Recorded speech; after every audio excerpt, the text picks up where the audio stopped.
Alors en 2019, on a créé une association avec Jacques Osombe et Léa Vettorato. C'est issu d'une idée qu'on a depuis plusieurs années avec Jacques de faire quelque chose en Afrique pour développer l'agriculture et les conditions de vie des agriculteurs. Donc ça s'est vraiment concrétisé avec la création officielle de l'association Loi 1901, association ADADH à ce moment-là, mais maintenant qui s'appelle Association Okonda. Donc en 2021, on est parti pour le mois d'août en République démocratique du Congo. On est parti le 6 août pour Lodja. On avait rendez-vous à l'aéroport militaire à 6h. On est parti à 9h, le temps de faire les formalités. On a été accueillis par l'oncle de Jacques, Dr Mikobi, qui nous a accueillis aussi chez lui pour tout ce qui est nourriture et on logeait dans une maison de passage, c'est un hôtel. Chaque matin, on allait chez le Dr Mikobi pour manger et c'est à partir de là qu'on partait rencontrer les agriculteurs accompagnés par le docteur qui était notre guide local et qui nous a prêté une voiture pour nos transports sur place. Le lendemain, on est allé voir 2 terrains proposés par la ville de Lodja pour mettre en place notre plateforme de recherche. Le premier terrain était vraiment plat, très grand, un sol très sableux, vraiment un écosystème de type savane.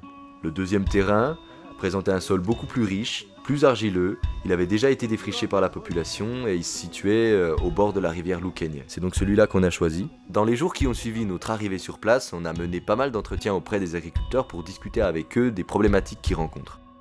Ensuite, on a fait une présentation du projet à toute la population et il y a beaucoup de professionnels du domaine agricole, notamment des ingénieurs agronomes locaux, qui sont venus nous voir. Ils nous ont posé des questions, on a pas mal discuté avec eux aussi. On avait rencontré aussi juste avant l'administrateur de la région qui était là avec nous pour la présentation. Donc c'était une présentation très intéressante, très forte aussi. C'était même assez fort d'être accueilli comme ça, c'était émouvant. Ce soir-là, dans le respect des coutumes locales, on s'est rendu sur place et on a offert à toutes les familles du quartier un porc avec du riz, de l'alcool, du jus de fruits, du sel aussi. Les premiers travaux qu'on a réalisés sur la parcelle, ça a été de finir de défricher et de construire une clôture.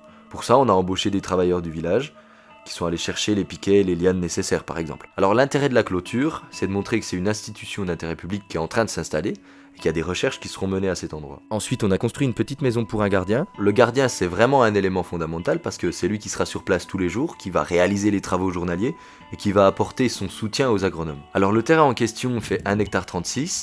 Il y a un petit peu de dénivelé, il y a une partie plus inférieure qui est un petit peu plus haute que le niveau de la rivière et qui est immergée en saison des pluies, et une partie plus supérieure, plus plate, où on a construit la maison par exemple, et c'est là qu'on a mis les premières cultures en place. On a fait une réunion où on a invité tous les agronomes intéressés pour être bénévoles, les constructeurs aussi et les administrateurs. Donc on a constitué une équipe locale avec une quinzaine de membres, composée d'une équipe d'agronomes qui mène les semis, l'entretien, le désherbage, tout ça, et aussi une équipe d'administrateurs qui sera en mesure de mettre en place toutes les formalités pour qu'on ait tous les papiers nécessaires pour exercer officiellement. Avant de partir, on a délimité avec les agronomes, on a mis des ficelles, on avait un décamètre pour mesurer chacune de nos parcelles expérimentales, où on avait par exemple le maïs, le riz, le manioc, les ananas, les orangers, les avocatiers, la partie où on allait cultiver aussi des espèces maraîchères. On a aussi délimité une partie pour cultiver de l'artémisia. Donc ça c'est sur notre facette développement des plantes médicinales. Il y a une entreprise qui récupère les récoltes d'artémisia pour lutter contre le paludisme, qui est une maladie très fréquente là-bas, il y a beaucoup de gens qui sont atteints. Les objectifs de l'association ont aussi été définis pendant ce voyage-là. Le fait d'y aller, ça permet de se rendre compte des besoins de la population. Aujourd'hui, les 3 objectifs principaux, c'est donc améliorer les conditions de vie des agriculteurs sur place et de la population locale. Préserver la biodiversité aussi, parce que pour faire une agriculture assez productive, ça empiète souvent sur la biodiversité. Donc nous, on a cette double facette qu'on veut garder la biodiversité aussi saine qu'elle est actuellement, ou en tout cas ne pas plus la dégrader. Et on souhaite aussi travailler sur le stockage de carbone dans le sol. Donc en fait, ça consiste à garder la matière organique dans le sol, c'est vraiment un élément fondamental pour la fertilité. Un de nos principaux axes de recherche, c'est de lutter contre l'agriculture du brûlis, qui consiste à brûler les déchets de culture après la récolte et juste avant le semis. Sauf que ça dégage beaucoup de gaz à effet de serre et ça pose plusieurs problèmes agronomiques. Par exemple, certaines espèces vont se développer beaucoup mieux que d'autres et il va y avoir des carences de certaines plantes cultivées. Alors sur place, on a dû s'adapter à la façon de travailler des gens et à la façon, même pas simplement la façon de travailler, mais la façon de s'organiser. Le rapport à l'heure, c'est quelque chose de très différent là-bas de ce qu'on connaît ici. Et donc la phrase que je retiendrai, c'est une phrase transmise par Germain, donc un de nos bénévoles avec qui on a beaucoup échangé sur les façons de faire congolaises, les façons de voir, les façons de s'organiser. Et un jour je suis arrivé, on lui avait dit qu'on partait à 8h, il était bientôt midi, Donc nous, on avait eu plusieurs occupations entre-temps.